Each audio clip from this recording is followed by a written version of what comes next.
Tengo unas contradicciones, porque yo creo que solamente son patrañas. Solamente son patrañas, porque algo me dice que Dios en realidad nunca se equivoca cuando te crea. Y si en realidad tú dices que Dios me cambió, Dios, yo era transexual o era transvesti y Dios me cambió. Yo creo que son patrañas, yo creo más que son personas que aún intentan engañarse en la iglesia, pero si ellos dicen que Dios lo salvó, que Dios lo cambió y ellos siguen eso, pues felicidades. Yo no soy nadie para decirles que El hombre de Dios tiene que dormir con su camisa, con su pantalón fino. Bueno, es interesante ver estos temas sobre la homosexualidad. No es un tema nuevo, de hecho no es un tema ni siquiera nuevo en la humanidad, siempre ha existido de diversas maneras y bueno, fue el auge del cristianismo que fue reemplazando otros valores y fue colocando más bien la ética y la moral bíblica. En este caso, que yo puedo ver que desde el punto de vista teológico queda claro que la homosexualidad es un pecado, o sea, no hay forma de eludir textos como 1 Corintios capítulo 6, versículo 9 en adelante, no hay formas de eludir Gálatas capítulo 5, 19 en adelante, mucho menos de eludir Romanos capítulo 1 después del verso 18 y toda la lista que hace una clara descripción de temas de homosexualismo, de que fue parte del castigo de Dios para la humanidad por cuanto no les reconoció como a Dios, Dios los entregó a pasiones vergonzosas. Ahora, habiendo dicho eso, podríamos también hablar del texto de Apocalipsis. Bueno, una cantidad de textos que no le da espacio al tema homosexual para encontrar cómo colarse dentro de justificaciones. Muchos utilizan, y yo oí a uno de los chicos decir que él va a venir a justificar personajes de la Biblia que fueron con tendencias homosexuales. Si vas a usar a David Jonatán, no es el mejor ejemplo en lo absoluto, o sea, no existe tal cosa.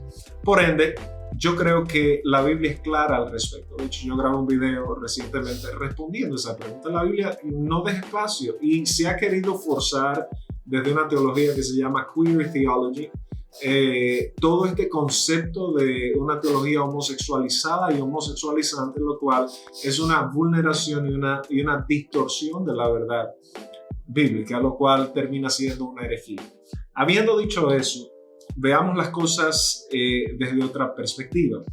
Quiero ver como positivo el hecho de que uno de los jóvenes decía que mantenía una buena relación con sus amigos cristianos, porque esto habla de que hay una madurez y un respeto en cuanto a las decisiones.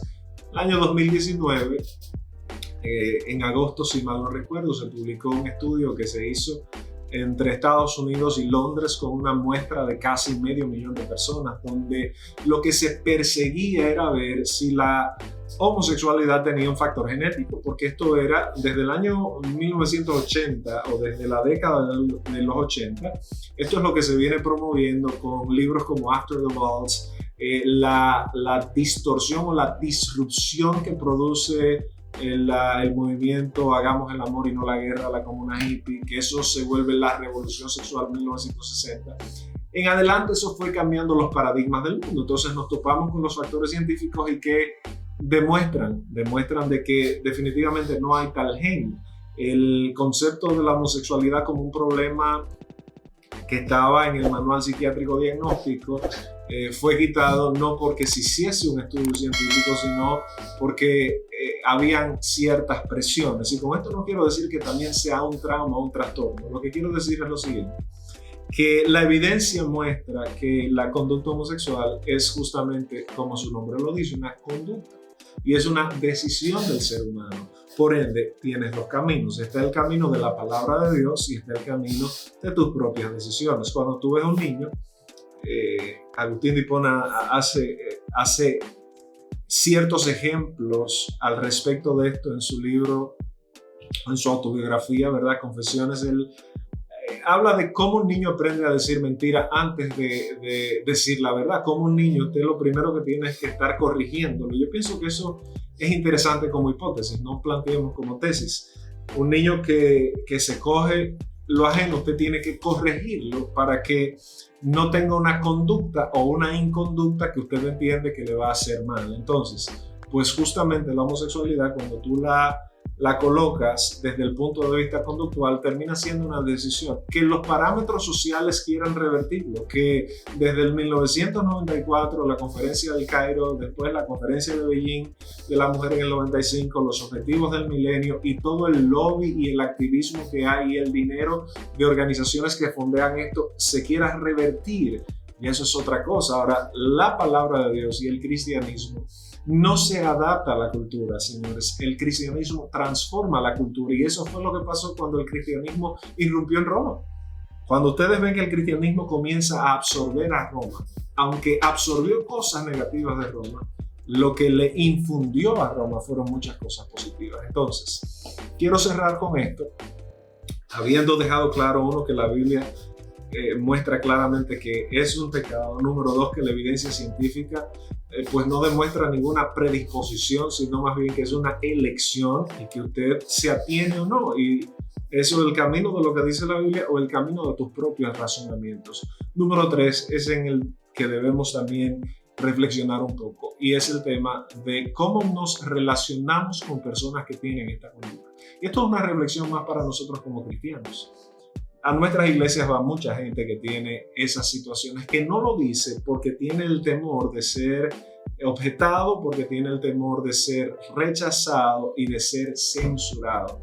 Y lo que pasa en ese sentido es que la iglesia debe estar abierta a lidiar con todo ese tipo de cosas y ser un espacio donde nosotros tengamos la madurez y la capacidad de ayudar a las personas. Recuerde que la única razón por la que nosotros decimos que eso no está bien es, uno, por la palabra de Dios. Entonces, esto es para el que cree que la palabra de Dios es la palabra de autoridad como nosotros, pero no podemos totalitariamente imponerlo, debemos predicarlo. Entonces, en la iglesia debe haber el espacio donde la gente pueda hablar con sus líderes, donde tú lo puedas ir guiando a través de la palabra de Dios para que pueda entender qué dice Dios al respecto.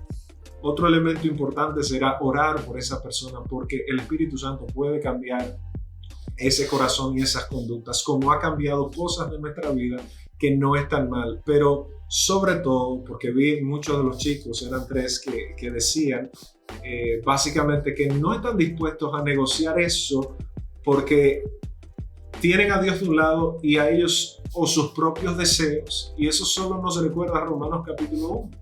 Debemos aprender a respetar, pero la palabra de Dios sobre ese aspecto es bastante claro. Yo les invito a que siempre tengamos la disposición al diálogo, no sobre ese pecado, sobre cualquier área de nuestra vida, porque ahí es que está el éxito, cómo en el diálogo podemos encontrar esa voz de Dios en la palabra, que es la norma de fe y conducta para todo cristiano. Y para esos jóvenes yo les recomiendo que hagan una reflexión sensata. Hay gente que está en las iglesias y ha decidido decir, bueno, yo no voy a ser heterosexual porque conductualmente yo no puedo, o sea, no me gusta una mujer. Bien, pero han decidido honrar a Dios absteniéndose de eso porque entienden que es un pecado. Tienes que tomar una decisión en tu vida, y ustedes, chicos, los que estuvieron en el video, reflexionen, porque lo que sí no es enmaridable es pensar que Dios va a contradecir su palabra para complacer mis caprichos. No, lo responsable, y si es así, yo quiero felicitarlos, lo responsable es decir, bueno, yo sé que la Biblia dice esto, pero yo he decidido esto. Perfecto, cada quien asumirá sus consecuencias y eso es de valientes y eso es de personas responsables. Lo que no podemos querer es confeccionar un evangelio a nuestra medida para satisfacer nuestros caprichos, porque así sería muy interesante como el genio de la lámpara de la luna. Dios les bendiga mucho.